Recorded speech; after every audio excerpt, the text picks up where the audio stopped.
Assalamualaikum warahmatullahi wabarakatuh. Perkenalkan, nama saya Ratia Nur Fatimah. Saya dari Prodi Ilmu Tasawuf. Video ini saya buat untuk memenuhi tugas UAS semester 5 pada mata kuliah kajian kitab tasawuf. Nah, video ini akan mengangkat bab mengenai makomat dan ahwal dalam kitab Al-Luma. Al-Luma sendiri ini, kitab Al-Luma ini diciptakan oleh Abu Nasr As-Sarraj At-Tusi, karya beliau yang sangat terkenal. Nah, ini sebelum kita masuk kepada pembahasan makomat dan ahwal, kita mulai dulu dengan pembahasan dengan perkenalan sedikit mengenai penulisnya, yaitu Abu Sarraj At-Tusi. Abu Nasr As-Sarraj At-Tusi ini mempunyai nama lengkap, yaitu Abu Nasr Abdullah bin Ali As-Sarraj At-Tusi. Beliau berasal dari daerah Tus, kota tua yang berada di daerah Khorasan, Iran. Beliau ini tidak tercatat dalam sejarah mengenai kelahirannya, tapi beliau ini wafat pada tahun 378 Hijriah. Nah, dengan demikian ini dapat diperkirakan bahwa beliau hidup pada abad keempat Hijriah. As-Sarraj ini berasal dari keluarga yang terhormat, walaupun tidak ada catatan secara detail, secara rinci mengenai nasab keturunan keluarga As-Sarraj secara langsung.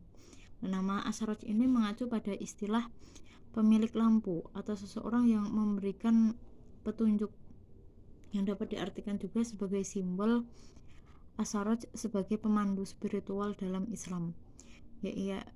Beliau ini merupakan seorang sufi besar pada masanya yang terkenal dijuluki dengan sebutan burung merak di padang pasir atau tasawuf al-fuqara. Beliau ini terkenal dengan sufi pengembara dan penulis kitab Al-Luma yang akan kita jadikan referensi pada pembahasan kali ini.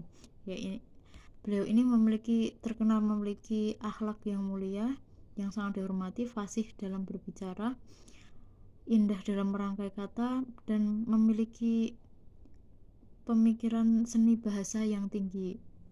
Untuk itu beliau bisa menyelesaikan kitab Al-Luma ini dengan sangat indah, karena memang beliau sangat pintar merangkai kata yang indah, sangat pintar dalam seni bahasa yang tinggi. Kemudian kitab Al-Luma ini dianggap sebagai kitab pertama atau induknya kitab tasawuf yang disusun secara rinci, secara sistematis. Nah, kitab Al-Luma sendiri ini disusun pada abad ke-10 Masehi. Pada masa sebelum As-Sarraj menulis konsep makomat dan ahwal pada kitab Al-Luma ini, sebelumnya As-Sarraj ini bertemu dengan para sufi-sufi besar. Salah satunya yaitu Sirri al-Sakoti dan Sahlan al-Tus'ari. Nah, ini kemudian pertemuan ini menjadi inspirasi kepada As-Sarraj untuk menulis konsep makomat dan ahwal pada kitab Al-Luma yang ditulis oleh beliau ini. Kemudian kita memasuki pembahasan makomat. Nah, As-Sarraj ini mencatat pada kitabnya Al-Luma ini bahwa kedudukan seorang hamba baik di hadapan Allah sebagaimana yang didudukan oleh Allah di dalamnya, baik dari segi ibadah, riyadhah, mujahadah, dan juga terputusnya hubungan dari yang selain Allah. Nah, argumen ini oleh As-Sarraj disandarkan kepada Quran surat Ibrahim ayat 14.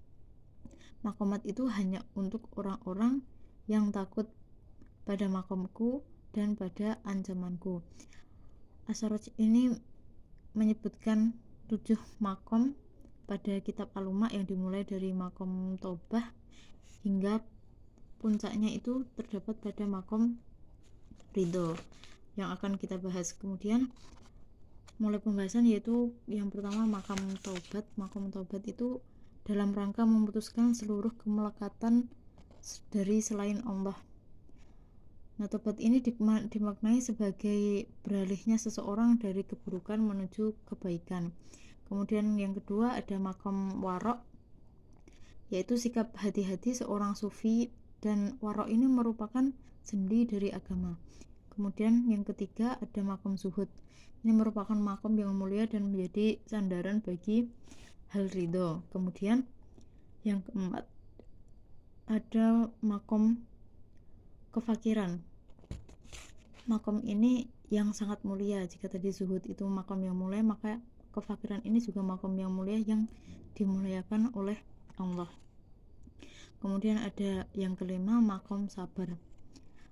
Nah, makom sabar ini dimana Allah akan memberikan pahala kepada kita tanpa batasan kepada orang-orang yang sabar. Kemudian masuk ke pembahasan nomor 6, yaitu ada makom tawakal. Yang makom tawakal ini diartikan dengan berserah diri atau bersandar kepada Allah. Allah ini mensejarkan makom tawakal ini dengan keimanan. Yang ketujuh, yang terakhir makomat ini yaitu ridho. Puncaknya itu berada di makom ridho, merupakan pintu Allah teragung dan benteng dunia ya, dimana hati seseorang akan menjadi tenang di bawah panji hukum Allah. Nah, kemudian jika kita sudah berada dalam 7 makom tersebut, kita memasuki ranah ahwal, yaitu suatu keadaan atau perasaan batin yang menempati hati atau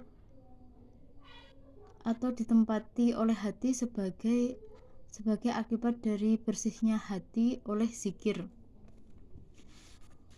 Nah, jika makomat tadi kita perlu melakukan riyadhah, melakukan mujahadah atau zikir sebagainya lah, ini berbeda dengan ahwal. Ahwal ini tidak diperlukan niat atau upaya yang disengaja untuk kita mendapatkannya. Nah, ahwal ini merupakan anugerah dari Allah yang diberikan Allah kepada siapa saja yang dikehendakinya. Nah, yang perlu kita lakukan adalah kita untuk tetap melakukan zikir, untuk kita berusaha untuk tetap riyadhah, berusaha mujahadah, menaati aturan-aturan yang telah diajarkan oleh agama sesuai dengan yang diajarkan oleh Allah, supaya kita mungkin bisa mendapatkan ahwal ini. Sekian dari saya, kurang lebihnya mohon maaf, banyak yang kurang dalam yang saya sampaikan ini, mohon dimaafkan. Saya akhiri. Wassalamualaikum warahmatullahi wabarakatuh.